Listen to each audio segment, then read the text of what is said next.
I spent 30 years sacrificing everything for my family.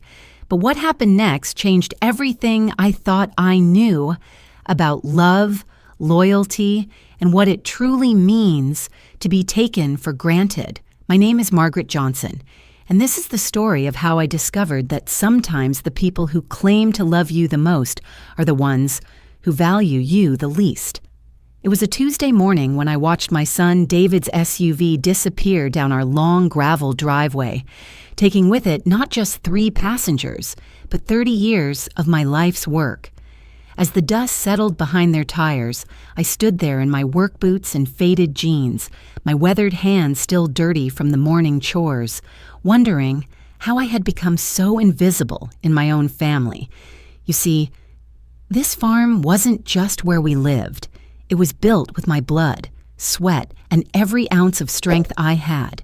When David was just 2 years old and his father walked out on us, leaving nothing but debt and broken promises, I made a decision that would shape the next 3 decades of my life. I would give my son everything I never had, no matter what it cost me. Back then, this land was nothing but rocky soil and wild grass. I remember carrying David on my back in an old baby carrier while I cleared rocks from what would eventually become our vegetable garden. His tiny hands would grab at my hair as I bent over, pulling weeds that seemed to grow faster than I could remove them. When he napped in the afternoons, I'd work on the chicken coop, hammering boards together with hands that were already developing the calluses that would become permanent reminders of my dedication. The early years were the hardest. I'd wake up at 4 a.m. to milk our 3 cows before David stirred in his crib. By the time he was ready for breakfast, I'd already fed the chickens, collected eggs, and started a load of laundry in the old washing machine that leaked water across the kitchen floor. David would sit in his high chair, babbling happily, while I scrambled eggs with one hand and stirred oatmeal with the other, my eyes heavy from another night of too little sleep. As David grew, so did our farm. Every extra dollar went back into improvements, expansion, or his future. When he was 8 and wanted to play Little League like the other kids in town, I sold my grandmother's pearl necklace to pay for his equipment and registration fees. When he was 12 and needed a better computer for school, I worked double shifts at the local diner to afford it, coming home each night with aching feet and the smell of grease in my hair. But it was when David turned 16 that I made the biggest sacrifice of all. He had dreams of going to college, studying business like his friends from wealthier families. The guidance counselor had pulled me aside after a parent-teacher conference, her voice gentle but direct. "Mrs. Johnson," she had said, "David has real potential, but college is expensive, and I know finances are tight on the farm." That night, I sat at our old kitchen table with a calculator and a stack of bills, running numbers until my eyes burned.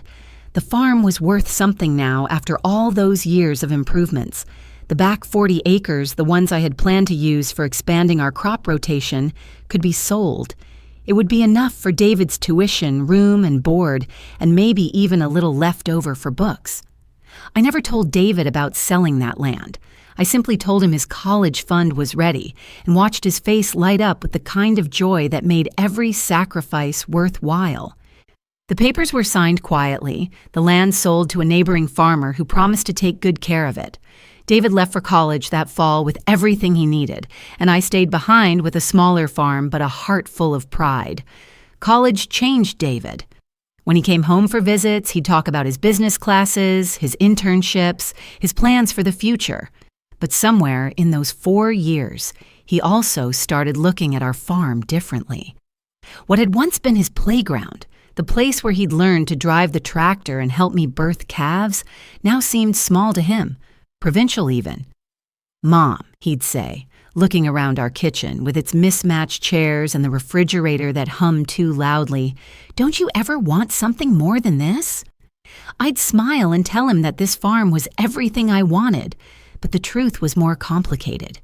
This farm was my life's work, the tangible proof of everything I had accomplished.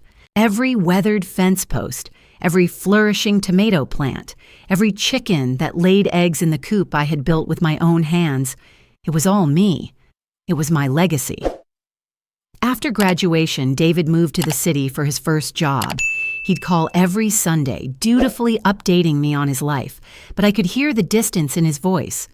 Not just the physical miles between us, but something deeper. The farm, and by extension me, had become something he had moved beyond. Then he met Ashley. Ashley was everything I wasn't. Where I was practical, she was fashionable. Where I was direct, she was diplomatic. Where I had calloused hands and permanent dirt under my fingernails, she had manicured nails and soft skin that had never known manual labor. She was beautiful, educated, and came from the kind of family that took vacations to places I'd only seen in magazines. When David brought her home for the first time, I tried so hard to make a good impression. I cooked for 3 days straight, preparing all of David's favorite meals. I even bought a new tablecloth for our old dining room table and picked flowers from my garden for a centerpiece.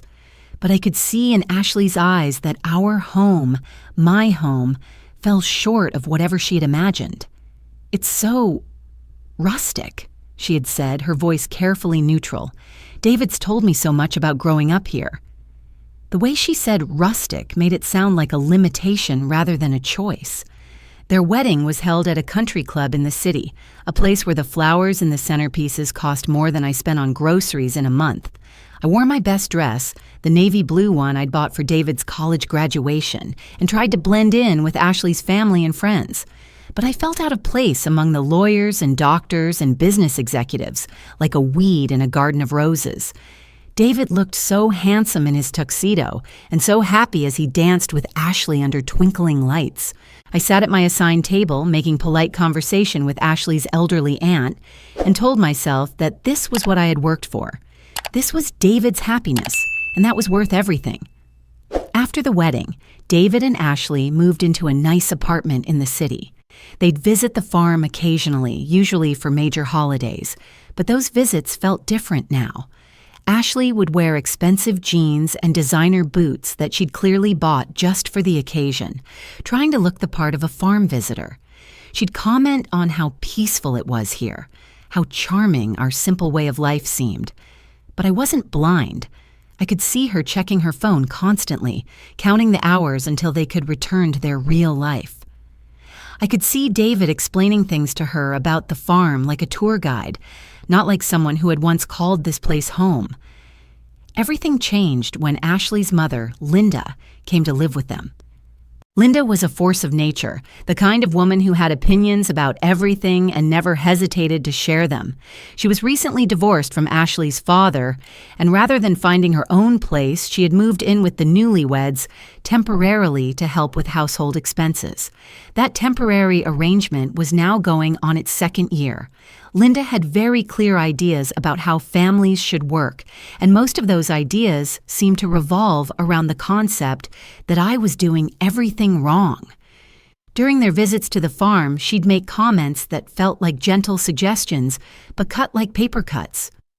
"Margaret, dear," she'd say, watching me prepare dinner, "have you ever considered that David might prefer lighter, healthier meals? Ashley's been teaching him about nutrition." Or, "It's sweet how attached you are to this old place, but don't you think David and Ashley need space to build their own traditions?" The worst part was that David never defended me. He'd just smile uncomfortably and change the subject, as if Linda's comments were reasonable observations rather than calculated criticisms. Last month, everything came to a head during what I thought would be a nice family dinner. I had spent the entire day preparing David's favorite meal: pot roast with vegetables from my garden, homemade bread, and the apple pie recipe that had been in our family for 3 generations. I set the table with my good china, the set I'd inherited from my mother, and lit candles to make the evening special. But the dinner was a disaster from the moment they walked in. Linda took one look at the dining room and sighed dramatically. "Oh, Margaret," she said, "this is lovely. But don't you think it's time to update your decorating? Ashley's been showing me some wonderful ideas from those home improvement shows." During dinner, she critiqued everything from the seasoning on the roast to the thread count of my napkins. But the final blow came when she started talking about David's future. "You know," Linda said, cutting her meat with precise, disapproving movements, "David has so much potential, but I worry that being tied to this place is holding him back. Successful people in business need to be mobile, flexible. They can't be weighed down by obligations to outdated ways of life." The way she said outdated ways of life while looking directly at me made her meaning crystal clear. I was the obligation. I was the weight holding David back. David shifted uncomfortably in his seat, but he didn't contradict her. Ashley nodded along, adding, "Mom makes a good point. There are so many opportunities in the city that David could explore if he didn't have to worry about maintaining connections to the past." I felt something break inside my chest, a crack that started small but spread quickly through everything I thought I knew about my relationship with my son.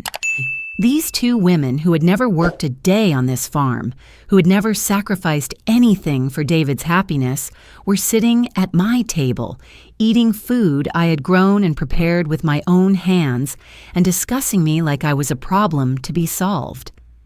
After dinner, David walked me to the kitchen while Ashley and Linda continued their conversation in the dining room. "Mom," he said quietly, "you know they don't mean anything by it. She's very opinionated."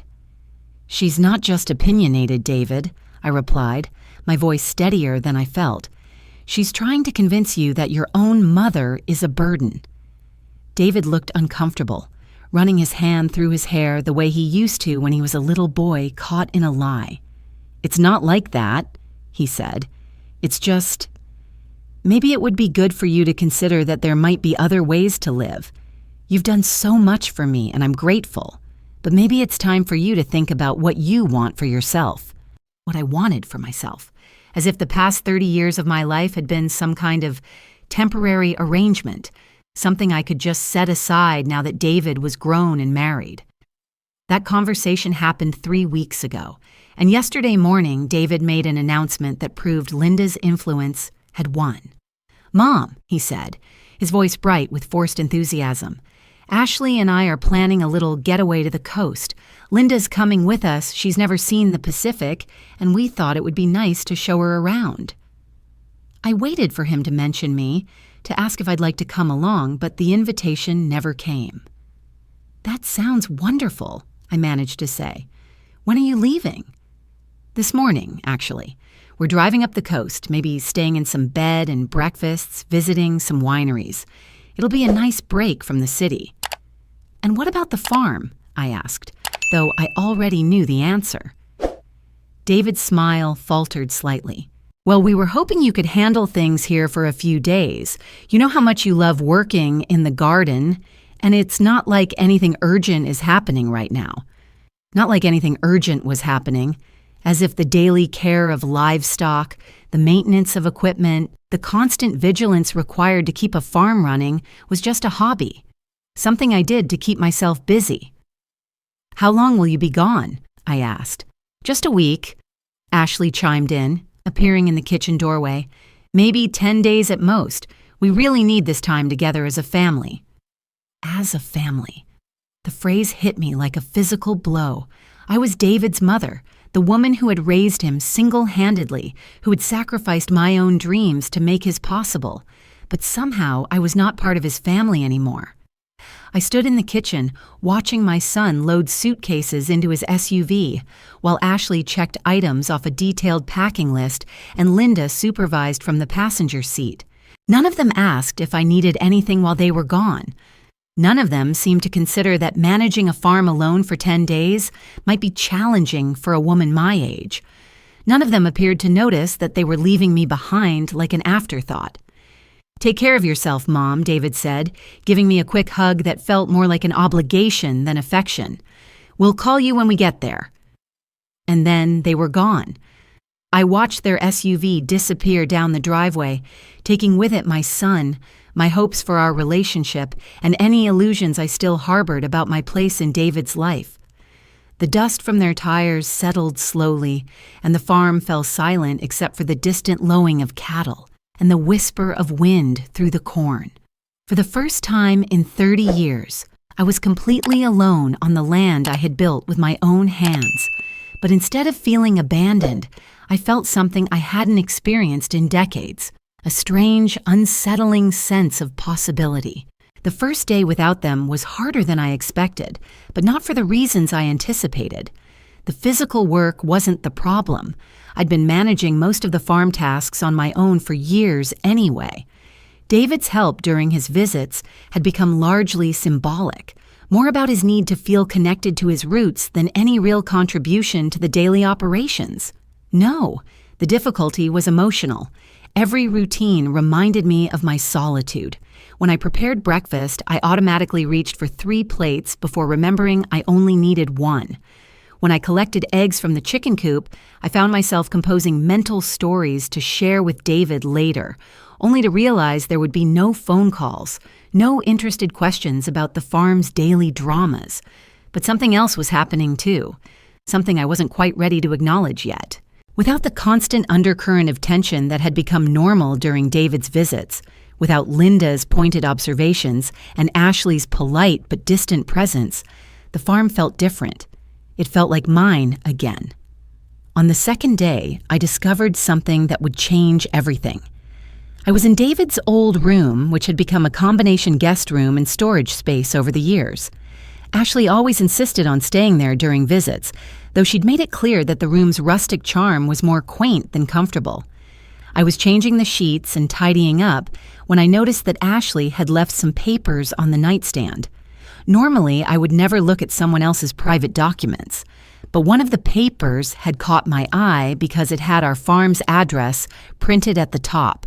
It was a real estate evaluation. My hands shook as I picked up the document and read it carefully. It was a detailed appraisal of our property, commissioned just 2 weeks ago. According to the evaluation, our farm was worth significantly more than I had realized.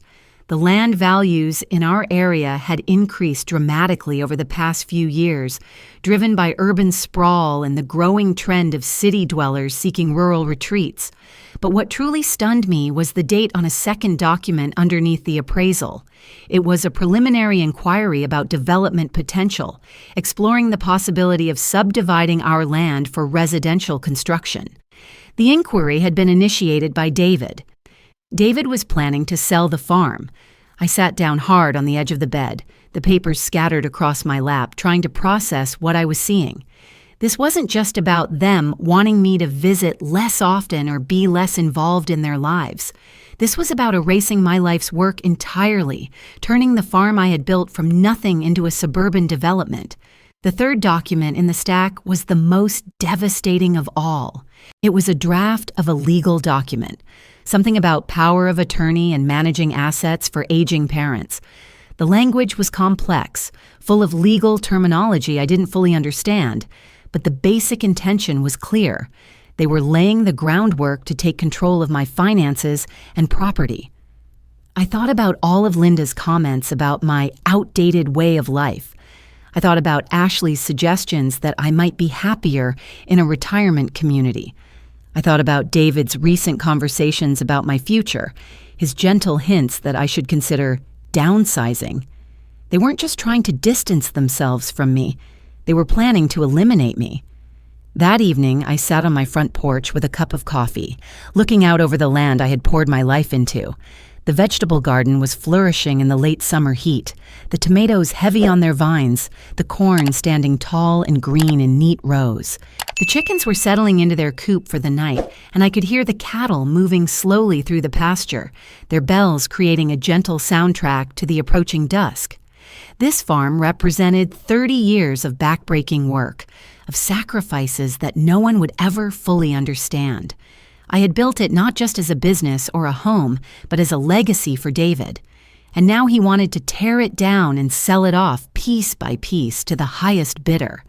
But as I sat there in the gathering darkness, something shifted inside me. The grief I had been carrying since yesterday morning began to transform into something harder, cleaner, something that felt uncomfortably like anger. I thought about all the times I had put David's needs ahead of my own, All the times I had smiled and nodded when Linda criticized my choices. All the times I had made myself smaller, quieter, less demanding, hoping that if I just didn't ask for too much, I wouldn't be seen as a burden. And what had it gotten me? A son who saw me as an obstacle to his happiness, a daughter-in-law who viewed me as an embarrassment to be managed, a future mother-in-law who treated me like a servant in my own home. Tomorrow, I decided, things were going to change. The next morning, I woke up with a sense of purpose I hadn't felt in years. I had spent the night thinking, planning, and by the time the sun rose over the eastern pasture, I knew exactly what I needed to do. First, I needed to understand my legal and financial position. I drove into town to visit Harold Morrison, the lawyer who had handled my affairs for the past 15 years. Harold was an old-fashioned country lawyer, the kind of man who still wore suspenders and kept hard candy in a dish on his desk for children who accompanied their parents to appointments. "Margaret," he said, looking up from the real estate documents I had brought with me, "I have to ask, did you authorize your son to commission this appraisal?" "I did not," I replied firmly, "and I certainly didn't authorize him to explore development options for my land." Harold removed his reading glasses and looked at me seriously.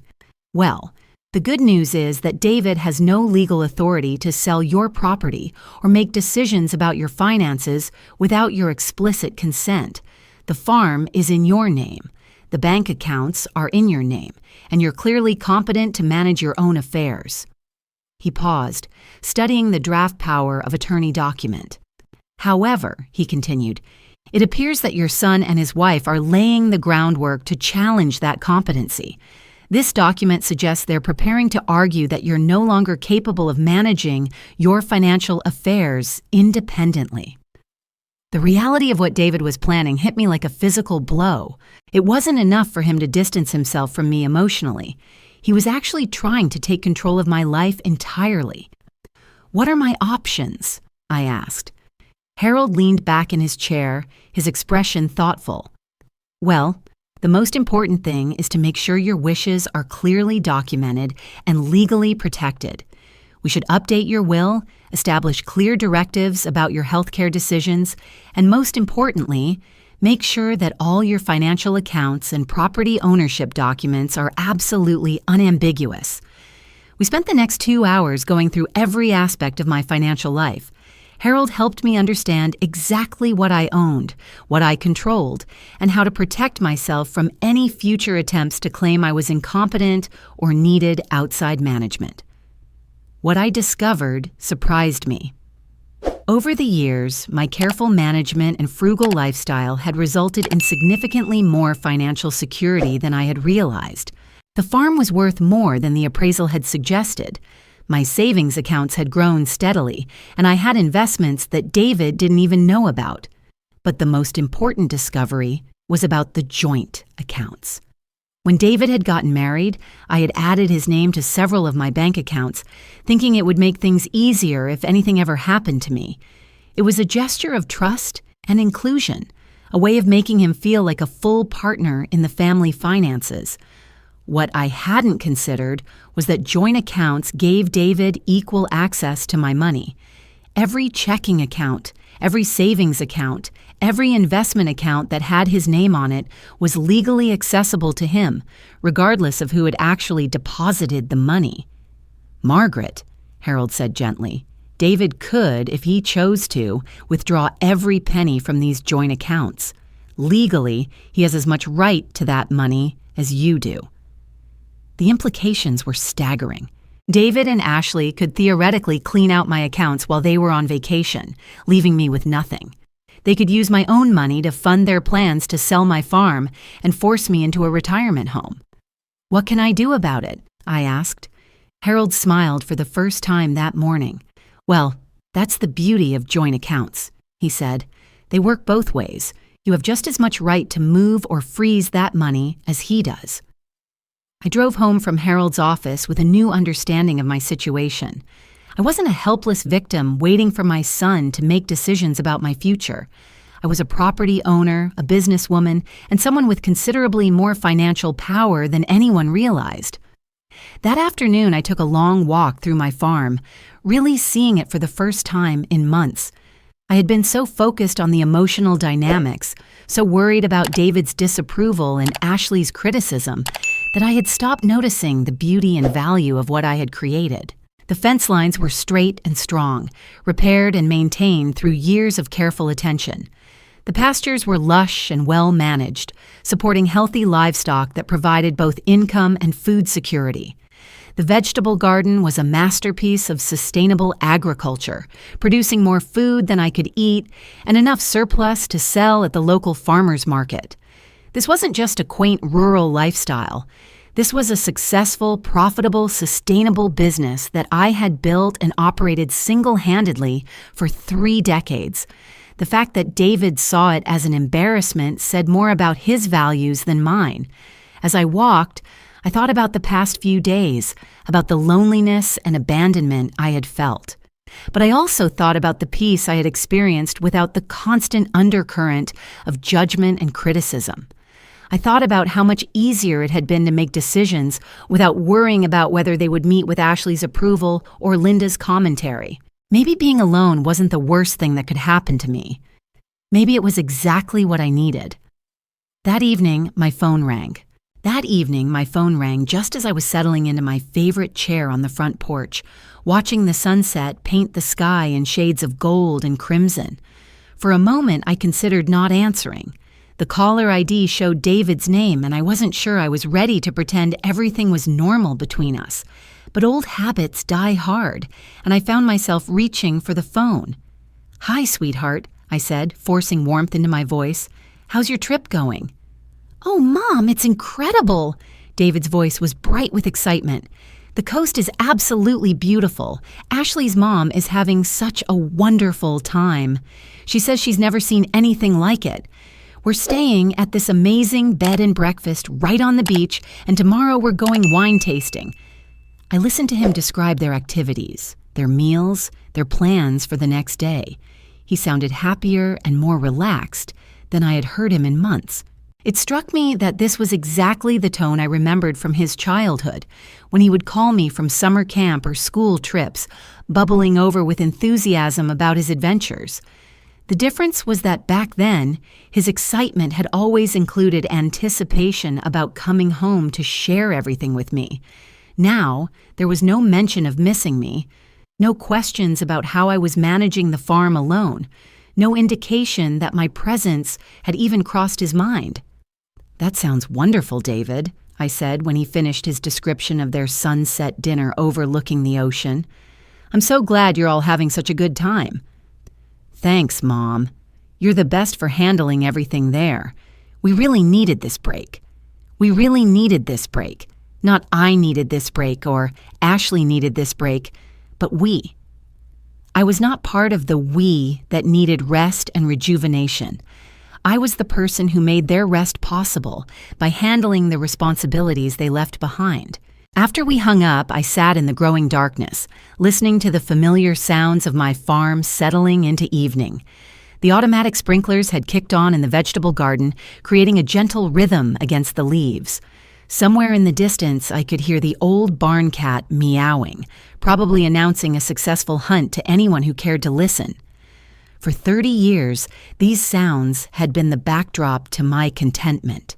This farm, this life had been enough for me, more than enough. It had been everything. But somewhere along the way, I had started seeing it through other people's eyes. Through David's embarrassment, Ashley's polite tolerance, Linda's barely concealed disdain. When had I stopped trusting my own judgment about what constituted a good life? I thought about the conversation with Harold earlier that day, about the financial power I possessed but had never fully recognized. I thought about the real estate documents hidden in David's room, about the careful planning that was being done without my knowledge or consent. But mostly, I thought about a conversation I had overheard the last time David and Ashley visited. I had been in the kitchen cleaning up after dinner when I heard them talking on the back porch. The windows were open and their voices carried clearly through the evening air. "I just don't understand why she's so attached to this place," Ashley had said. "It's not like she couldn't be comfortable somewhere else. somewhere more appropriate for someone her age. She's worked her whole life to build this farm, David had replied, but his voice lacked conviction. It's not easy to just walk away from something like that. But that's exactly the problem, Linda's voice had cut in. She's worked her whole life, and what does she have to show for it? A run-down farm in the middle of nowhere, no social life, no culture, no stimulation. It's not healthy for someone to be so isolated. The farm isn't run down, David had protested weakly. Oh, honey, Ashley's voice was gentle but firm. You know what I mean. It's quaint, and I'm sure it was perfect when you were growing up. But your mother deserves better than to spend her golden years alone out here, struggling to maintain a property that's too much for one person to handle. What are you suggesting? David had asked. I'm suggesting that maybe it's time to have a serious conversation about her future, Linda had said. There are wonderful retirement communities these days, places where she could have friends her own age, activities, healthcare nearby. She could sell this place, invest the money properly, and live comfortably for the rest of her life without having to worry about livestock and crops and all the stress that comes with farming. But she loves farming, David had said, though again his voice carried no real conviction. She thinks she loves farming, Ashley had corrected. But that's only because she's never experienced anything else.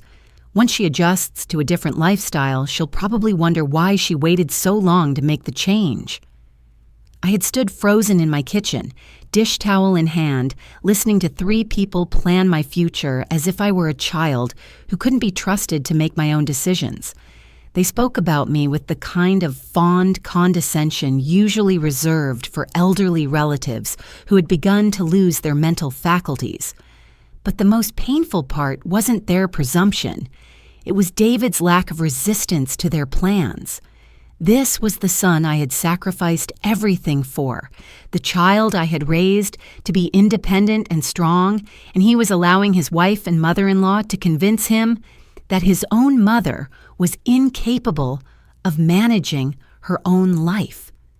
Now, sitting on my porch in the darkness, I realized that conversation had been the beginning of my awakening. That was when I had started to understand that I wasn't just being excluded from David's new life. I was being actively undermined. The next morning, I woke up with a clarity I hadn't felt in years. The fog of confusion and hurt that had clouded my thinking for months had lifted, replaced by a cold, sharp understanding of my situation. I wasn't a burden to be managed.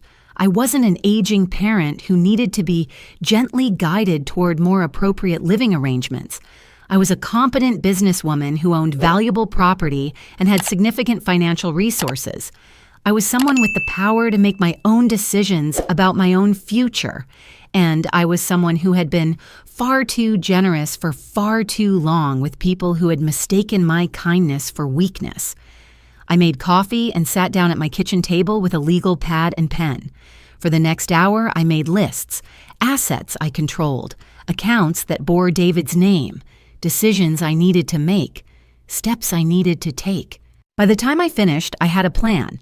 First, I called Harold Morrison. Harold, it's Margaret Johnson. I've been thinking about our conversation yesterday, and I'd like to make some changes to my financial arrangements. What kind of changes? Harold asked. I want to remove David's name from all my accounts, every single one. I want to establish new accounts that are solely in my name, and I want to transfer all my assets to those new accounts. There was a brief pause. Margaret, that's certainly within your rights to do, but it's a significant step. Are you sure this is what you want? I'm absolutely sure, I replied, and I want to do it today. Harold's voice was carefully neutral. May I ask what's prompted this decision? I told him about the documents I had found, about the overheard conversation, about the gradual realization that David and Ashley were planning to take control of my finances, whether I agreed or not. I see, Harold said when I finished. Well, in that case, I think you're making a very wise decision. Can you come in this morning? We can have everything set up and transferred by this afternoon. I'll be there in an hour, I said. The drive to town gave me time to think about what I was about to do. This wasn't just about protecting my money, it was about reclaiming my autonomy. For too long, I had allowed other people to define my worth, my capabilities, my future. I had been so focused on maintaining relationships that I had forgotten the most important relationship of all, the one I had with myself. At Harold's office, we worked methodically through every account, every investment, every financial instrument that had David's name attached to it. Harold explained each step carefully, making sure I understood the implications of what I was doing. Once we complete these transfers, he said, David will no longer have any access to your funds. Are you prepared for the conversation you'll need to have with him about this? I'm prepared, I said, though the truth was I had no idea how I would explain my actions to David. I only knew that I needed to take them. There's one more thing, Harold said as we finished the paperwork. Given what you've told me about your son's plans, I think it would be wise to establish a revocable trust. This would ensure that even if someone tried to challenge your competency in the future, your assets would be protected and distributed according to your wishes. We spent another hour setting up the trust, with Harold serving as trustee and detailed instructions about how my assets should be managed if I ever became unable to do so myself. By the time we finished, I had created a fortress around my financial independence that no one could breach without my explicit consent. But the most important change was psychological. For the first time in months, I felt like myself again. I felt powerful, capable, in control of my own destiny. That afternoon, I drove home and walked through my farm with new eyes. This wasn't just the place where I lived, it was my kingdom, built with my own hands and sustained by my own labor. The vegetable garden that Linda had dismissed as quaint was actually a sophisticated operation that produced thousands of dollars worth of organic produce each year. The livestock that Ashley found rustic were valuable assets that provided both income and food security. I had allowed other people's opinions to diminish my sense of what I had accomplished. But the truth was undeniable. I had built something remarkable here, something that most people could never achieve. As I stood in my kitchen that evening preparing dinner for one, I felt something I hadn't experienced in years: pride. Not the vicarious pride I felt in David's accomplishments, but actual pride in my own achievements. I had raised a son single-handedly while building a successful farm. I had put that son through college without taking on debt. I had created a sustainable, profitable business that supported not just me, but contributed to the local economy through the food I sold and the workers I occasionally hired during busy seasons. I had done all of this while maintaining the property, caring for animals, and managing complex financial responsibilities. I had done it without a partner, without a trust fund, without any of the advantages that many people took for granted. And somehow, I had allowed myself to believe that these accomplishments made me a burden rather than a success. The phone rang around 8 o'clock. It was David again, calling from what sounded like a restaurant, with Ashley and Linda's voices chattering in the background. "Hey, Mom," he said, his voice slightly slurred with wine. "Just wanted to check in. We had the most amazing day. Went to 3 different wineries, and Ashley's mom bought a case of this incredible Pinot Noir to ship home." "That sounds lovely," I said, genuinely meaning it. There was no reason David shouldn't enjoy his vacation. My problem wasn't with his happiness. It was with the assumption that his happiness required my diminishment. "How are things there?" he asked, almost as an afterthought. "Everything's fine," I replied. "The farm is running smoothly." "Great, great.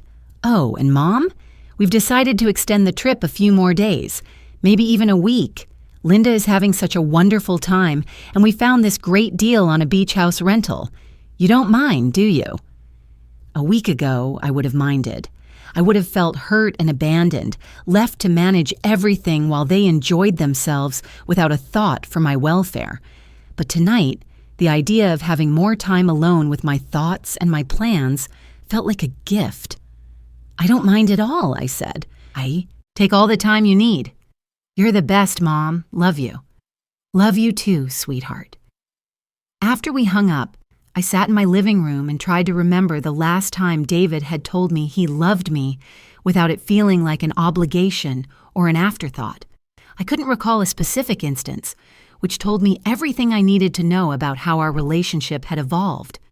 The next 3 days passed peacefully. I fell into a rhythm that felt natural and sustainable. Early mornings tending to the animals, afternoons working in the garden, evenings on the porch with a book and a glass of iced tea. I spoke to neighbors I hadn't had time to visit properly in months. I caught up on farm maintenance projects that had been languishing. Most importantly, I thought about my future. Not the future that other people were planning for me, but the future I wanted for myself. I realized that I had never really considered my own desires separate from David's needs. For 30 years, my identity had been built around being his mother, and everything else had been secondary.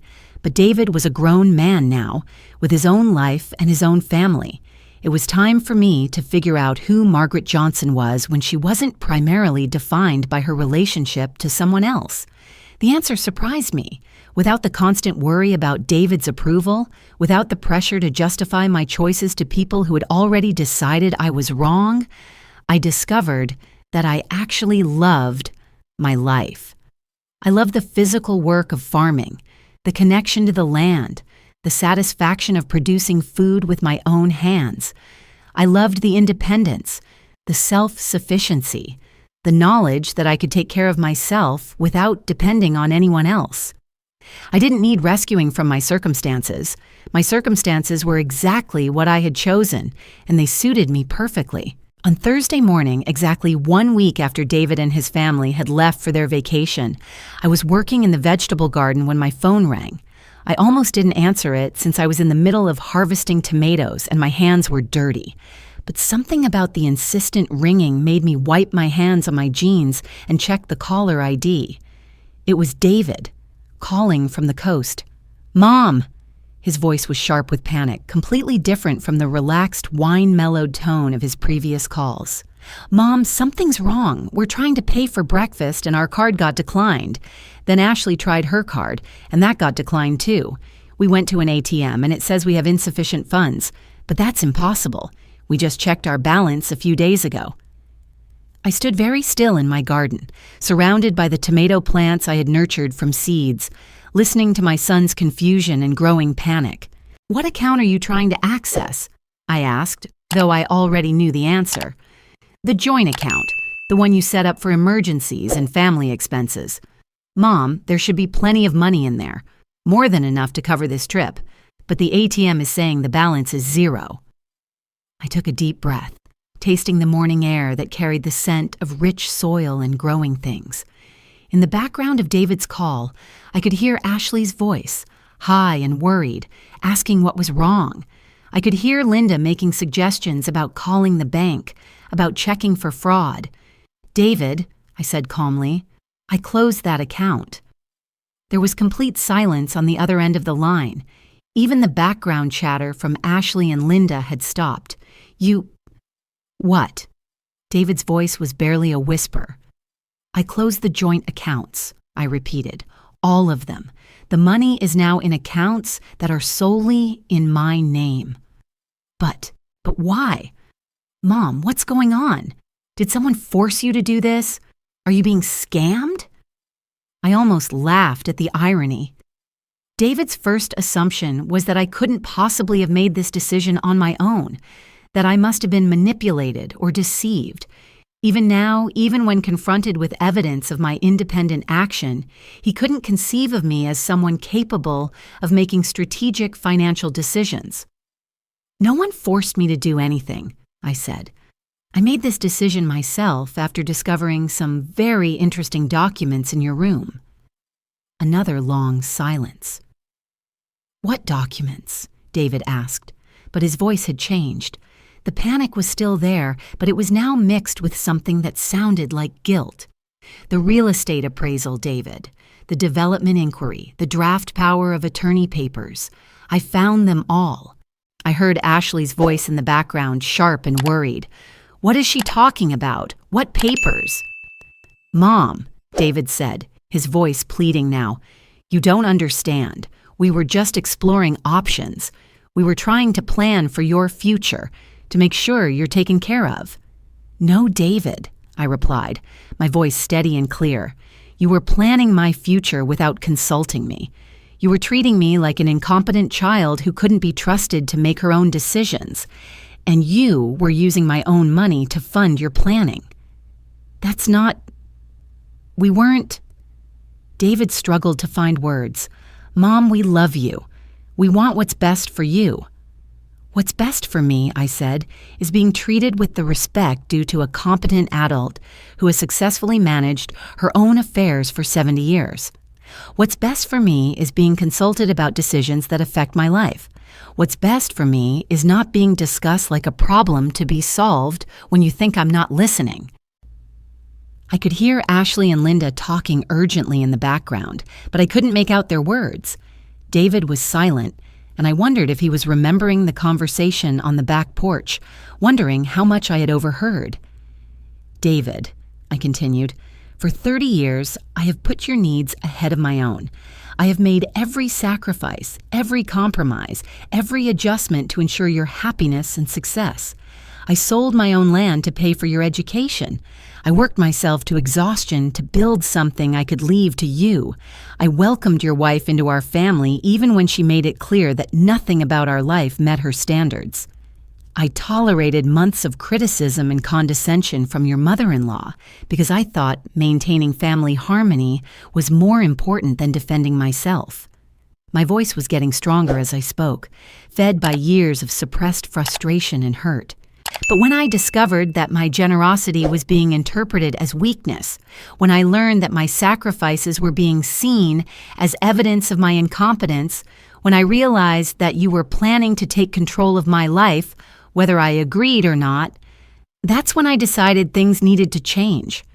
"Mom, please." David's voice was desperate now. "We can talk about this when we get home. We can work this out. But right now, we're stuck here with no money, and we don't know what to do." I looked around my garden, at the neat rows of vegetables I had planted and tended, at the farm I had built from nothing through decades of hard work and careful planning. I thought about David and Ashley and Linda sitting in some expensive coastal restaurant, finally understanding that their plans for my future had been built on the assumption that I would never stand up for myself. "David," I said, my voice gentle but firm, "for 30 years, I've been there to solve your problems and bail you out of difficult situations. I've been the safety net that let you take risks, the backup plan that meant you never had to worry about the consequences of your decisions." I paused, watching a butterfly land on my tomato plants, its wings bright against the green leaves. "But you're not a child anymore. You're a successful businessman with a wife and a career. It's time for you to solve your own problems." "But Mom, you have credit cards, David. You have friends you could call. Ashley has family. Linda has resources. Figure it out. The same way I've been figuring things out on my own for most of my adult life." "Are you saying you won't help us?" David's voice carried a note of disbelief, as if the possibility had never occurred to him. "I'm saying that help is something you ask for, not something you take for granted. I'm saying that if you want my assistance, you need to treat me like a partner, not a problem. I'm saying that my money is mine to control, and my future is mine to decide." There was a long pause, filled with urgent whispering in the background. "Mom," David said finally, "when we get back, we need to have a serious conversation about what's going on with you. This isn't like you. This isn't normal behavior." And there it was, the inevitable suggestion that my newfound independence was evidence of declining mental capacity rather than healthy assertiveness. I had expected this response, but it still stung to hear my own son pathologize my refusal to be taken advantage of. "You're absolutely right, David," I said. "This isn't like me. For 30 years, I've been so focused on taking care of everyone else that I forgot to take care of myself. I've been so worried about maintaining relationships that I accepted being disrespected and dismissed. I've been so afraid of being seen as demanding that I became invisible. I walked over to my favorite tomato plant, heavy with fruit that would be perfect for canning. But that version of me wasn't healthy, David. That version of me was afraid and codependent and unable to set appropriate boundaries. This version of me, the one who knows her own worth and insists on being treated accordingly, this is actually the healthiest I've been in years. Mom, I'm going to go now, I said. I have work to do here, and you have problems to solve there. When you're ready to have a conversation based on mutual respect, when you're ready to acknowledge that I'm capable of making my own decisions about my own life, then we can talk. But until then, I suggest you focus on figuring out how to get home without my assistance. Mom, wait! But I had already hung up. I stood in my garden for a long moment holding my silent phone, feeling something I hadn't experienced in decades, complete autonomy. For the first time in 30 years, I had put my own needs first. I had refused to rescue someone else from the consequences of their assumptions and poor planning. I had chosen my own well-being over someone else's convenience. It felt terrifying and exhilarating at the same time. The phone began ringing again almost immediately. David's name appeared on the caller ID, then disappeared as the call went to voicemail. It rang again and again. I turned off the ringer and slipped the phone into my pocket. I had vegetables to harvest, and for the first time in my adult life, that felt like exactly where I wanted to be.